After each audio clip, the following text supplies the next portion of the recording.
నాన్న ఇంటి ముందు నువ్వు ముగ్గు ఎందుకు వేస్తాను నాన్న? నువ్వు అమ్మ ముగ్గు వేసేటప్పుడు చూసావా? చూసాను. సరే, దీనికి 2 కారణాలు ఉన్నాయి. ఒకటి ఏమంటే ఇంటి ముందు ముగ్గు వేయడం అనేది మన హిందూ సంస్కృతిలో సంప్రదాయంలో ఒక భాగం. ఇది యాక్చువల్గా మన పూర్వకాలం అంటే మన తాత ముత్తాతల కాలంలో ఋషులు అని ఉండేవారు, వారు పెట్టిన సంప్రదాయం ఇది ముగ్గు అనేది. అప్పటి నుండి ఇప్పటి వరకు మన వాళ్ళు ఆ సంప్రదాయం పాటిస్తున్నారు.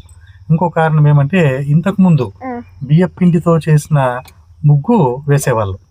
బియ్యపు పిండి ఉంటుంది కదా, చూసినావు కదా, ఆ బియ్యపు పిండితో ఆ ముగ్గు వేసేవాళ్ళు.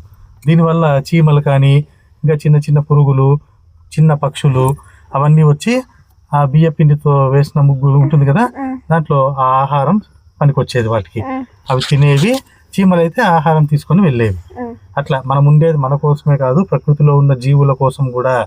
చీమలు ఇలాంటి చిన్న జీవులను కూడా మనం చూసుకోవాలి, వాటి ఆకలి తీర్చాలి అనే ఉద్దేశంతో బియ్య పిండితో చేసిన ముగ్గుల్నే అప్పుడు వేసేవాళ్ళు.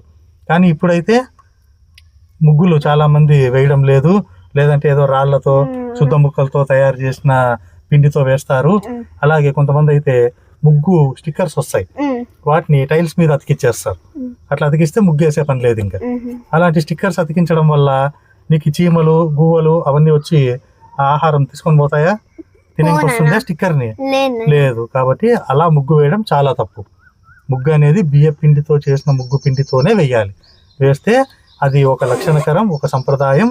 దాంతోపాటు చిన్న చిన్న జీవులకి ఆహారంగా కూడా ఉపయోగపడుతుంది.